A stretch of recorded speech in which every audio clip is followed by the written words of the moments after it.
Hello everyone, how are you? Myself Hemant, a trader, investor, content writer, a blogger, owner of Wise Investing Solutions. आज मैं आपको बताऊंगा ऐसे stock market corrections के time पे अगर आपको कोई अच्छे क्वालिटी स्टॉक्स ले रहे हैं तो कैसे स्टॉक्स आपको लेने चाहिए, ठीक है। तो चलो आगे बढ़ते हैं। आपको सबसे इम्पॉर्टेंट जो है मैं 3 पैरामीटर्स बता देता हूँ जिसको देख के आपको कोई भी स्टॉक मार्केट के करेक्शंस में या तो अप ट्रेंड में या तो किसी भी टाइम में अगर आपको स्टॉक सेलेक्ट करने हैं long term, short term, medium term के लिए, तो कैसे स्टॉक सेलेक्ट करना चाहिए, ठीक है। सिर्फ 3 चीज़ें आप देख लो, ज़्यादा आपको ज्ञान लेने की ज़रूरत नहीं है, ठीक है। सबसे पहला है पीई रेशियो, जो मार्केट में बहुत फेमस है। पीई रेशियो देख लो आप 20-25 के अंदर है तो बहुत अच्छा है इंडस्ट्री पीर के हिसाब से, ठीक है। इंडस्ट्री पीर मतलब अगर जैसे ऑयल मैन जैसे मान लो कि कंस्ट्रक्शन कंपनीज़ है बहुत सारी, उसका पीई रेशियो सारी कंस्ट्रक्शन कंपनीज़ का अगर 20-25 के अंदर है और किसी का पीई रेशियो बहुत ज़्यादा है तो आपको वो कंपनी अवॉइड करनी है, ठीक है। आपको ऐसी ही कंपनी बाई करनी है जिसका पीई रेशियो 20-25 के अंदर या 30 के अंदर है, उससे ज़्यादा ऊपर जाने की ज़रूरत नहीं है। वो एक रिस्क एपेटाइट वाले जोन में चला जाता है, ठीक है। दूसरा, आपको डेब्ट टू इक्विटी रेशियो देखना है। डेब्ट टू इक्विटी रेशियो मतलब कैसा होता है कि फॉर एन एग्जाम्पल, एक छोटी सी भाषा में समझाऊँ आपको, एक अलग सी प्यारी सी भाषा में समझाऊँ तो, कि जैसे मान लो एक रेस्टोरेंट चल रहा है जिसके पास अभी 20,000 हाथ में है और उसने 40,000 की लोन ले रखी है, ठीक है। तो 1:2 का रेशियो हो गया, समझ रहे हो। 20,000 हाथ में है और 40,000 की लोन ले रखी है, मतलब उसके पास एसेट है 20,000 का और लाइबिलिटीज उन्होंने ले रखी है 40,000 की धंधे चलाने के लिए, ठीक है।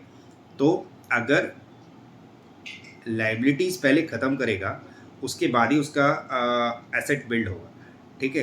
तो नहीं तो क्या होगा, वो उसका इंटरेस्ट ही पे करता रहेगा।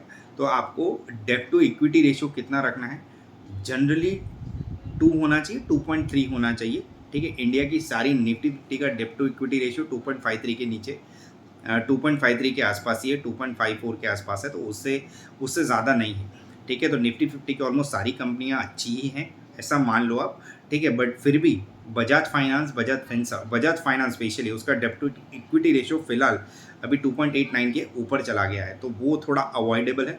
सो उसके अलावा आप कोई भी कंपनी का डेब्ट टू इक्विटी रेशियो को देखो तो आपको आइडिया आ जाएगा। तीसरा जो सबसे इंपॉर्टेंट है, आपको देखना है अर्निंग उसके quarter in quarter, Y O Y. मैं जनरली वाई ओ वाई देखता हूँ, मैं क्वार्टर इन क्वार्टर नहीं देखता। वाई ओ वाई 1, 2 और 3 के पैटर्न में ऊपर की साइड जाना चाहिए, 3, 2 एंड 1 के पैटर्न में नीचे की साइड नहीं आना चाहिए, ठीक है। तो आई होप आपको समझ में आ गया होगा कि मैं क्या कहना चाहता हूँ। तो 3 चीज़ फिर से मैं रिपीट कर देता हूँ, पीई रेशियो, डेब्ट टू इक्विटी रेशियो और एबिट मतलब earning before income tax. Earning उसका 1, 2 एंड 3 के पैटर्न में जाना चाहिए, 3, 2 एंड 1 के पैटर्न में नहीं आना चाहिए। वाई ओ वाई की मैं बात कर रहा हूँ, ठीक है। क्वार्टर एंड क्वार्टर के पैरामीटर्स में मैं अभी नहीं जा रहा हूँ, ठीक है। क्योंकि और स्टॉक जनरली आप short term, medium term, long term के लिए देखते हो तो ये 3 चीज़ें खास देख के ले लो। और एक चीज़ इसमें मैं आपको बता देता हूँ कि अगर आपको बहुत स्मार्ट इन्वेस्टर बनना है तो आपको सबसे इम्पोर्टेंट पैरामीटर और एक देखना है कि गवर्नमेंट स्पेंडिंग कहाँ पे हो रही है और आप लोगों की स्पेंडिंग कहाँ पे ज़्यादा हो रही है। आप लोगों की मतलब लोगों की स्पेंडिंग कहाँ पे ज़्यादा हो रही है, ठीक है।